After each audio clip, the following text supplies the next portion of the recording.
Hello there, I'm Louise Brady and welcome to Top 10 Bikes. The Men and Motors panel have been fighting it out to come up with the definitive list of top 10 bikes here in the UK. This coveted award will be presented to the manufacturer of this week's number one machine. The question is, which bike will it be? Well, as we run down from 10 to 1, stay with us to unveil this week's winner.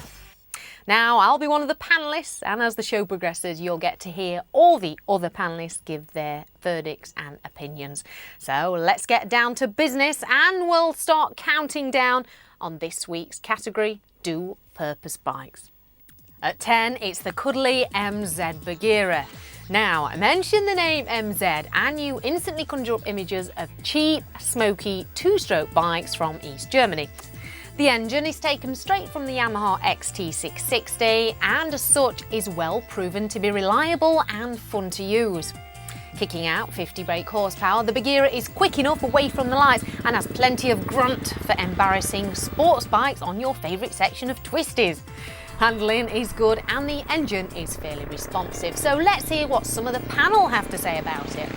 The MZ Baghira is fairly cheap, but not as cheap as it should be. The build quality is just really not good enough. They've been getting better, but they haven't really sorted out their distribution properly yet or anything like that. It works surprisingly well. Off-road it's pretty good, and as a commuter it's okay as well, but it's going to fall to bits. The MZ Baghira looks like a googly-eyed asylum dodger, but what it actually is a really useful, usable town bike. Again, using the old Yamaha XT660 motor, the Baghira is a really quirky looking bike. The one thing it does have on its side is it is very cheap, although it's probably quite hard to get hold of the bikes now. I don't know if there's any actual official importers anymore in the UK.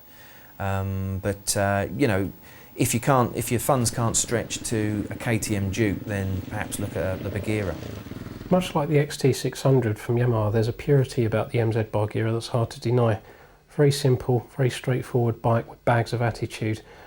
Now I'd say Baghira have certainly benefited from the use of Yamaha engines, but they are still 10 years behind everyone else. Come on, get with it. The only thing I think that is great about that bike is its name. So our combined scores for each category of street cred, build quality, performance, comfort and value give the Baghira a total score of just 56%, putting it firmly at the bottom in 10th place of our chart. At 9, the CCM R30. Now initially CCM used Rotax engines which were powerful enough but lacked any real oomph. CCM have recently started using Suzuki engines from their Freewind model which may be reliable but won't be setting your world alight. The R30 certainly looks the part in its plain colour schemes, but build quality may be a little agricultural. But riding is what this bike's all about. And boy, this bike is fun. Who would have thought that road wheels and 53 brake horsepower could combine to provide such a fun ride? But don't go expecting great comfort. Just remember, no pain, no gain. CCM's R30 has got attitude by the bucket load. It looks like a praying mantis. It's fantastic through town. It makes you the ultimate urban warrior.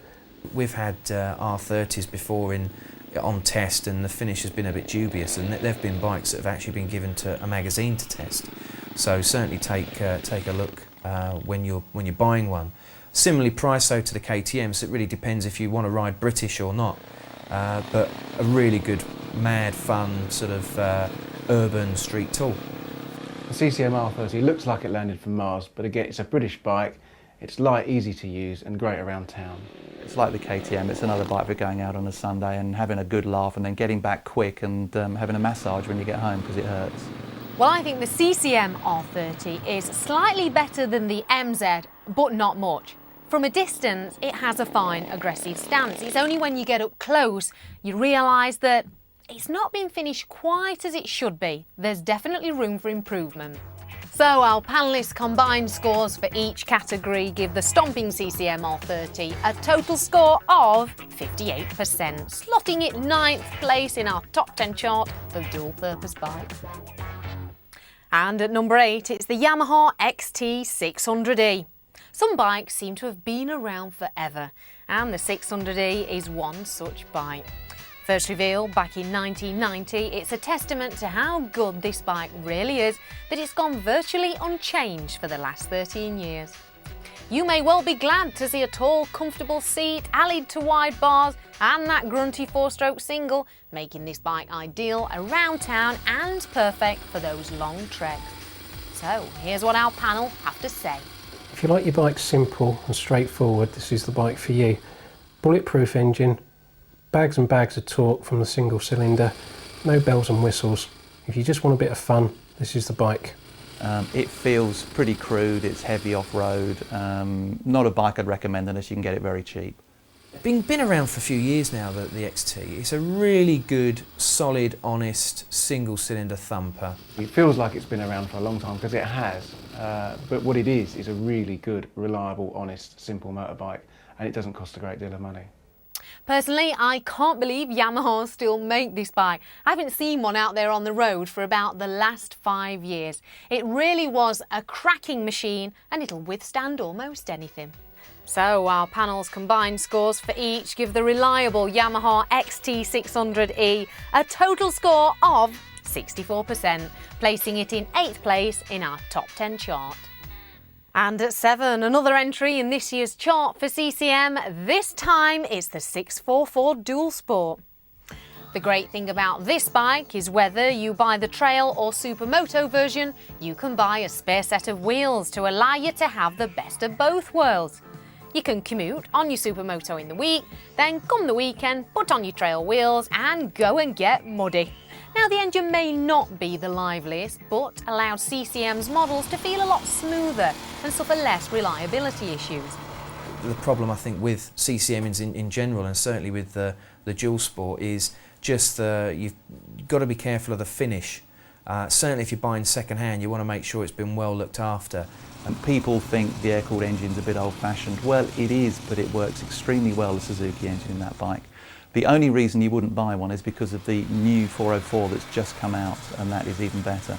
It's very versatile, a mixture of Japanese engineering meets English engineering, and there's a lot you can do with it. With its optional road wheels, you can be an urban warrior during the week and get down and dirty at the weekend. Questionable build quality, but no less fun for that. Well, I say it's not really an improvement on the R30, and it's a shame that they had to lift the Suzuki motor from the Freewind and not something a little bit more decent. It's halfway there. So I combined scores for each category, and that is street cred, build quality, performance, comfort and value, give the CCM 644DS a total score of 65%, making it 7th in our dual purpose chart. If any of you out there have an insect infatuation, then this next bike could be right up your alley. It looks like the aftermath of an affair between a supermoto and a praying mantis. May I present number 6 in our chart? It's the KTM Duke. KTM have an awesome reputation as builders of mad, bad off-road bikes and supermotos. They've used their years of competition experience to combine their 625cc single engine with a high-performance chassis. Twin under-seat exhausts allied to that punchy engine give the Duke good performance and great sound. KTM 640 Duke packs a good 50 horsepower engine into a real street carving chassis with looks to go with it, and it makes a great urban scratcher. Unbelievable thing to look at, really aggressive features. The only thing is, for big lads, the seat is a bit uncomfortable. It's kind of akin to really getting a wedgie from the school bully. Super sports bikes are all very well, but they're not going to do you any favours through busy traffic where filtering's what you're going to be doing a lot of. You want a bike like KTM 640, elevated riding position, no great comfort, but the fun makes up for that. Oh, the Duke. Now that's a supermoto. It's wicked fun, really good. It's a laugh, great for nipping out on a Sunday, but have it as a number 2 bike, not your main bike, please. Well, I love the look of this bike. I love the way it handles. I love the way it rides. It might not be the fastest or the lightest, but as a package, it works superbly well. Get it round the twisties. It's great on the B roads. You can take it off-road, and some nutters even take 'em racing. The KTM 640 Duke scored 67% from our panel's combined scores for each category, and that places it firmly in the 6th place in our top 10 chart. Well, that brings us nicely to the end of part 1, but don't go away as we have more split personalities coming up in part 2. We'll be revealing which bike is top dual purpose for 2003.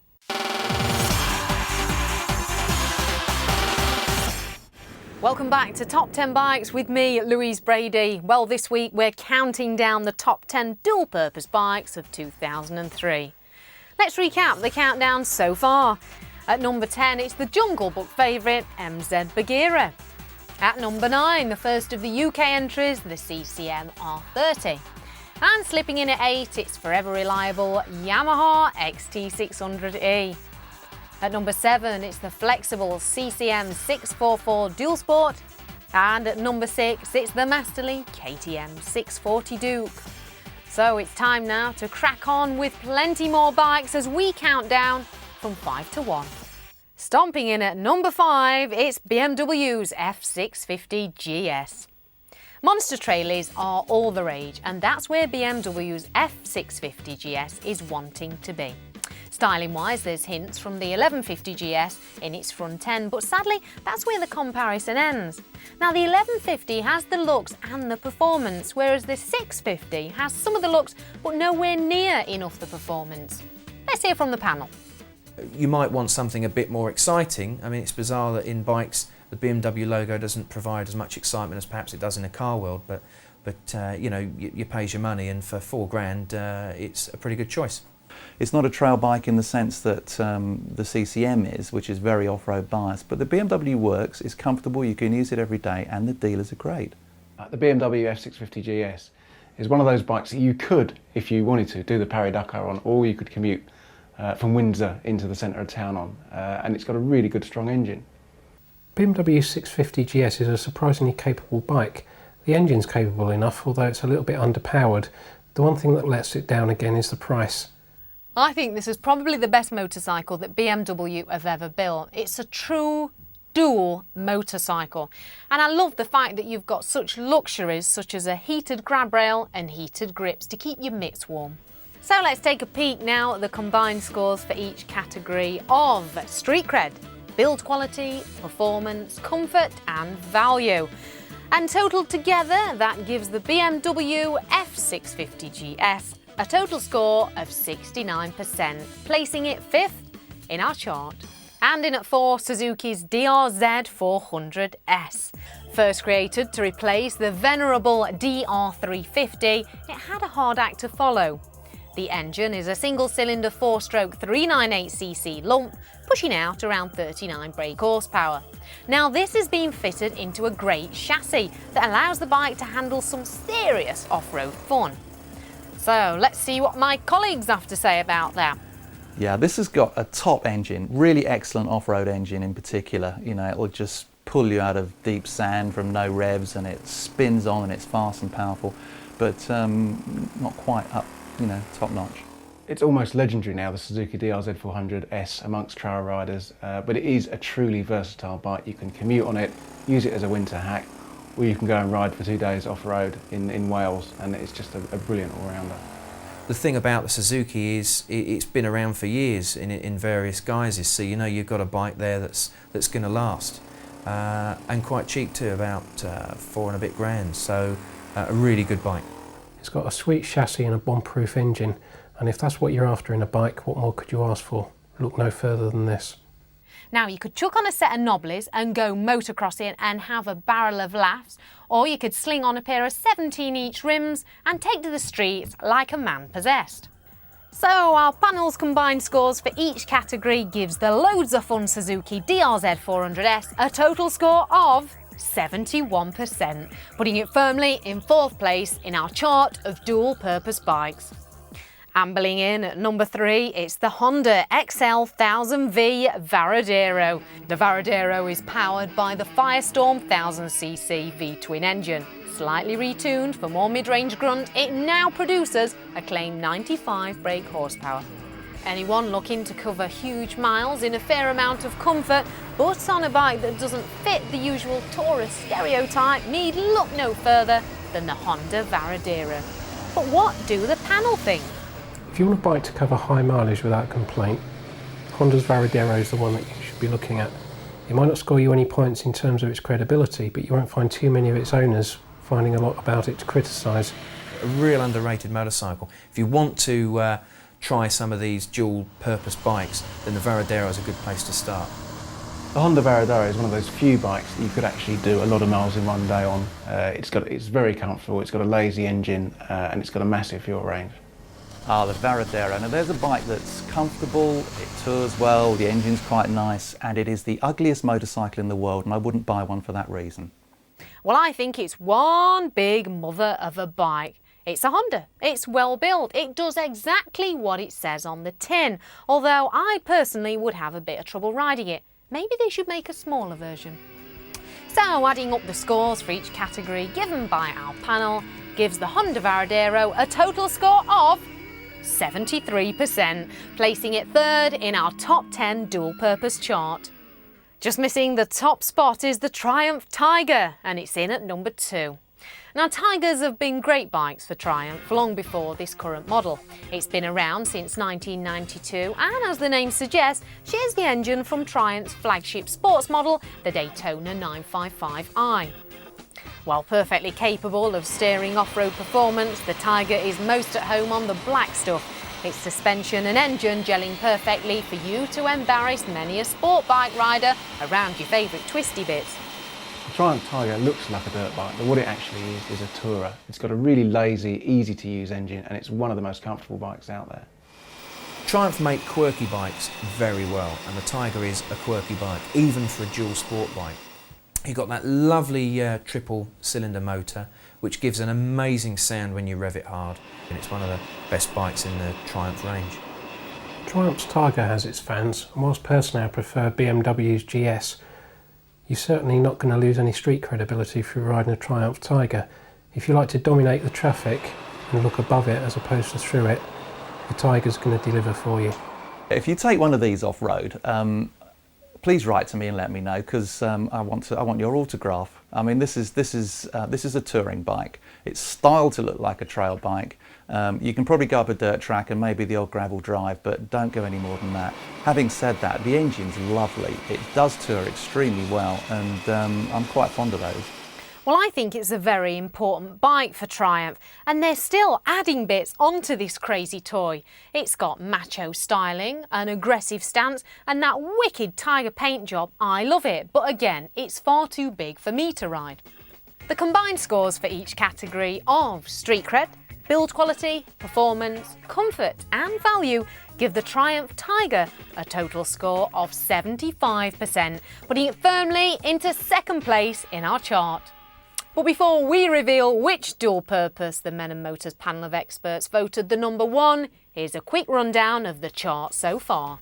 At number 10, from the Eastern Bloc, it's the MZ Baghira.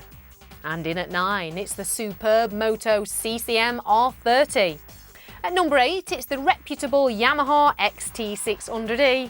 And in at 7, it's the flexible CCM 644 Dual Sport. Muscling in at number 6, it's the KTM 640 Duke, while at 5, the ever-evolving BMW F650GS. Slipping in at 4, it's that sexy Suzuki, the DRZ 400S. So that leaves the top 3, and at number 3, it's the Honda Varadero. At number 2, the terrific Triumph Tiger. So have you guessed what's at the end of this week's biking trail? And in the number 1 spot, it's the BMW R1150GS. Now what happens if you take BMW's R1150R and force feed it steroids? Well, you get the world famous R1150GS.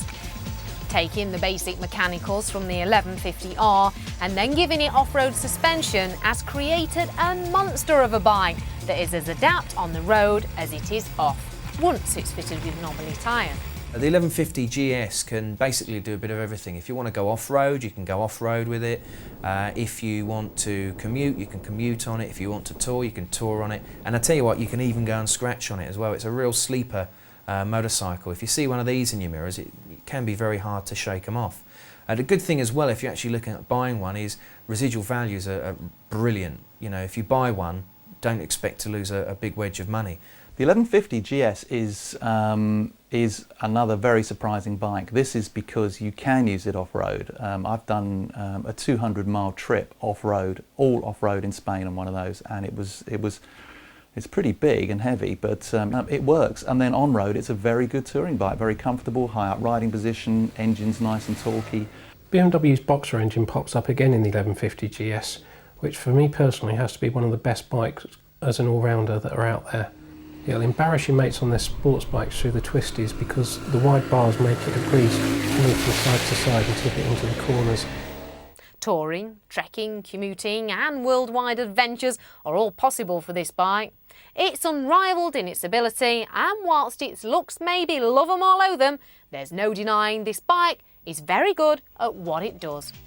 Our combined scores for each category of street cred, build quality, performance, comfort and value gave the BMW R1150GS a total score of 83%, giving it that well-deserved #1 spot. Thanks Men & Motors, we're delighted to accept this award for the R1150GS. It's our top-selling motorcycle and one of the few that can truly be called a genuine all-rounder. Kevin and Julia Sanders recently returned from smashing the Guinness World Record for the fastest crossing of the Americas on a standard R1150GS adventure. It's an absolutely brilliant bike. It's our best-selling model, as I said, and we're delighted to accept this award. So congratulations to BMW. It's a good-looking machine and very capable. It should give you miles of smiles, but it's a little bit too German for my liking. Well, we've come to the end of this week's chart and sadly the show. I'll see you next week for another Top 10 Bikes.